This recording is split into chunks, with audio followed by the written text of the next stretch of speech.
So it's that time of the year again. Yes, you got it right. For all the tech nerds out there, it was WWDC last night. One thing that I would like to start the video with, we finally have a calculator app for the iPad. And boy oh boy, it's so different. Like, Apple made it an Apple calculator, you can say. Later on, you will get to know more about the features of the calculator app. But we'll first start with the new updates in the Mac OS Sequoia. So with the Mac OS Sequoia, actually this video I'll be telling you the most important features that according to me, will be a game changer for the next 1 year till we go to the next year's WWDC. So for Mac OS, I think there are two major features that is really game changing. One is that you can clone your iPhone, which means that if your iPhone is on charge somewhere, you can have a clone of your iPhone. It's exactly in the same shape as your iPhone. It will look like your iPhone screen. You can interact with it. You can get your notifications. You can get your messages. Basically, have your iPhone on your Mac screen. Honestly, I think this is going to be a game changer feature for someone like me who puts their phone on MagSafe charging and works on their Mac.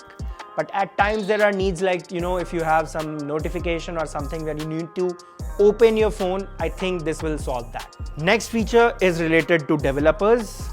Xcode now has an AI companion where you can, generative AI based coding.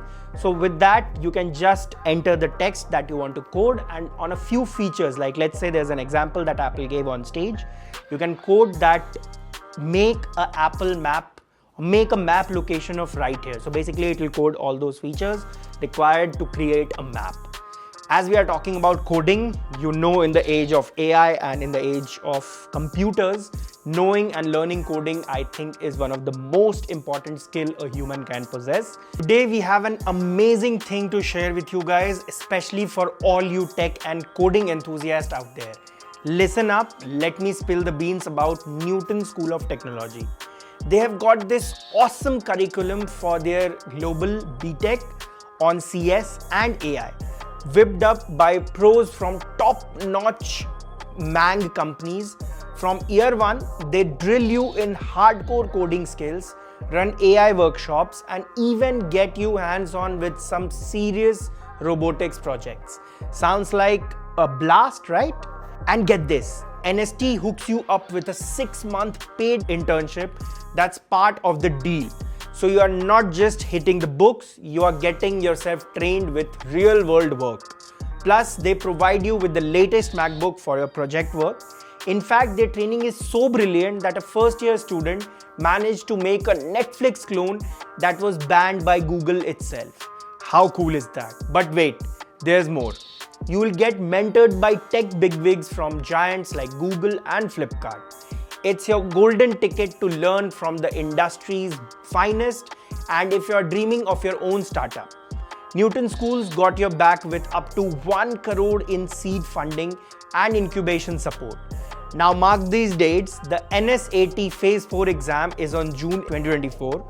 So hustle, lock in your spot, try registering cause you can even get a chance to have 100% scholarship. The link's in the description below. Go check it out and take your first step towards a killer tech career. Trust me, you don't want to sleep on this one. Next, let's move on to watchOS. I have updated my watchOS. By the way, it is again that time of the year where I am on beta on all my main devices, and I will be crying that this is not working, which is accepted. It's first developer beta, so it's normal. But yeah, it's that time of the year. It happens every year on WWDC. Now moving on to the watchOS. No major changes, two things again here. One, that you have a new app called Vitals, in which after 7 sleep cycles, like from today, it will record 7 sleep cycles, and then it will offer you your body vitals. I think it's a pretty cool feature. They added some advanced features for athletes, but I'm definitely not an athlete, so not going to be helpful to me. Next is Smart Stack. One thing I noticed today when I was traveling and was listening to music, earlier it used to just show the watch face with the option to tap on the top that the music is playing. Now it automatically swipes up to the Smart Stack and the music icon is continuously showing there. I really like that feature. Moving on to iOS 18, we have movable icons, by which I mean that you can put your icon anywhere on the screen. It's still a 4x4 grid, so that means you have to put in the slots, but it can be in any order. You don't need to put them in the order that Apple wants. We also have tinted icons for iOS 18, which is black color icon, which I personally like a lot. It looks really cool on the phone, and I wish all other apps are tinted in the dark shade. We also have option to customize, basically themify your icons and your home screen, like give it a colored tint. You can give it green, you can give it black, whatever you want based on your wallpaper. That is also something that looks cool. I'm not going to use it, I'm not that person, but yeah, those two things are really good. We finally have RCS messages on iMessage. That is also good. They have added some small updates to messages, etc. Overall, not that big of an update. They also added updates for the Vision OS, which of course we don't have in India, so I will not be able to tell you because I have not tried the Vision OS yet. iPadOS, they just continued the updates of the iPhone, that the home screen, tinted icons and all those things. They finally added the calculator app, which I told you in the beginning of the video. What the calculator app does is it has a math solution kind of calculation area where you can put in equations with even variables where variables are defined, and when you put equal sign, it will calculate that and give you the answer. That was mind-blowing, seeing AI in action and integrated into daily life. Moving on to the final part of WWDC, which was AI. And no, I'm not talking about artificial intelligence, I'm talking about Apple Intelligence. I was 0% surprised when I heard that they are going to name it Apple Intelligence. Of course, it's Apple, so they are going to do their thing. They have added some cool generative AI features. The features are not yet available right now on the iPhones. It will be coming later this year, I think, with the newer iPhones. That's why I don't want to discuss it yet.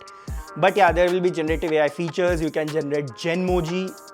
If anyone is sending me a Genmoji, please be prepared to be blocked right away, because I'm not someone who would be doing that.